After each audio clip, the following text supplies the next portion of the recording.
Life Over Coffee. Conversations for Transformation. Hello everyone, Rick Thomas here. Thank you so much for joining me. Let's do a little Life Over Coffee. I'm working through my book, Living Boldly. It is a 31-day devotional, and this is day number 19. I've titled it, Will God Forgive Me? And I want to address this issue of shame, fear, guilt, despair. It's kind of a conglomerate of struggles that we can have because none of us are perfect. We all sin, and we're going to sin in the future, but some people carry their sin longer than they should.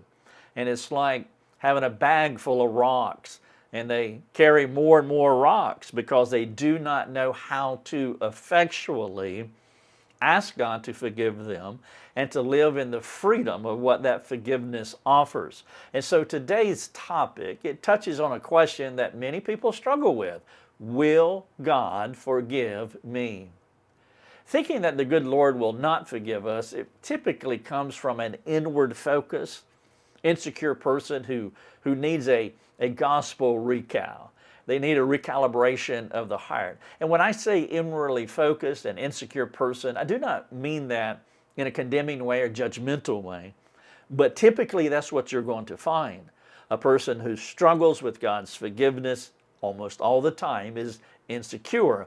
And so without being harsh or unkind, it is important that we understand, why do I struggle with God's forgiveness?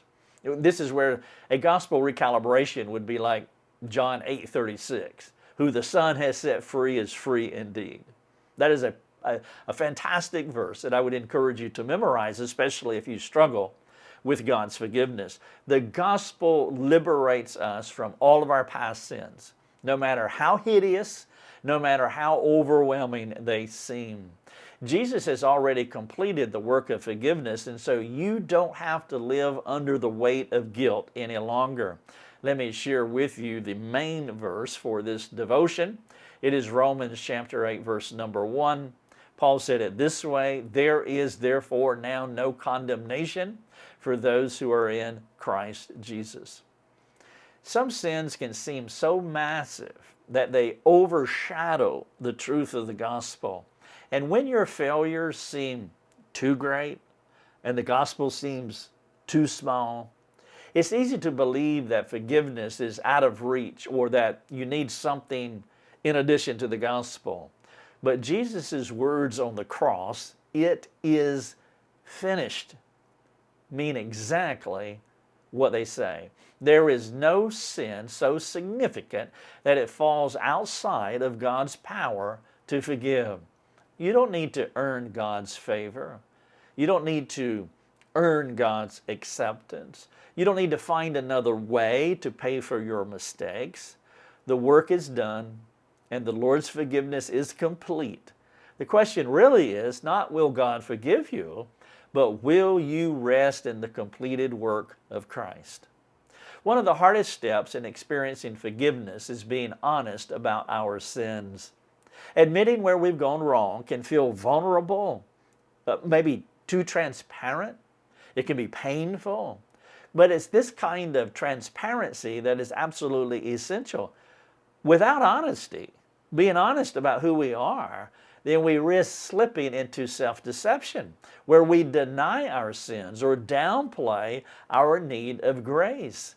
It sounds challenging and maybe even daunting to have that kind of brutal honesty about ourselves when we have legitimately sinned. But I have learned through personal experience that hiding sin only leads to deeper guilt and further isolation. Recovery begins when we face the truth about ourselves, trusting God's grace to bring restoration. So if you're struggling with past sin, I want to give you 4 simple steps that will help you to move forward. Step number 1, pray. Be honest with God about your sin. He already knows. But telling Him shows your humility and willingness to change. Think about a parent and a child. The parent may see what the child has done wrong, but when the child comes and and admits that. That's what confession is. When they admit that, that makes all the difference in the world. And so number one, pray, be honest with God about your sin. Number two, confess. Ask God for forgiveness, trusting in His promise to cleanse you from all unrighteousness, as He said He would in 1 John 1:9. To confess literally means to agree. I agree with you, God. I agree with what your word says. I have sinned. And so the first thing, pray, be honest. Two, confess it to God. Number three, resist. Take your thoughts captive, wrestling with the gospel until its power makes you free indeed. And then number four, confide. Share your struggle with a friend or a mentor. A biblical community provides encouragement and support and accountability as you walk through this process. So number four, don't devalue or downplay the essentialness of confiding with at least one trusted friend that you can talk to honestly, and they can help you to be accountable as you begin to slip, or should you begin to slip again into that guilt, that fear, that anxiety, that worry about the things that you have done in the past and not resting in God's forgiveness.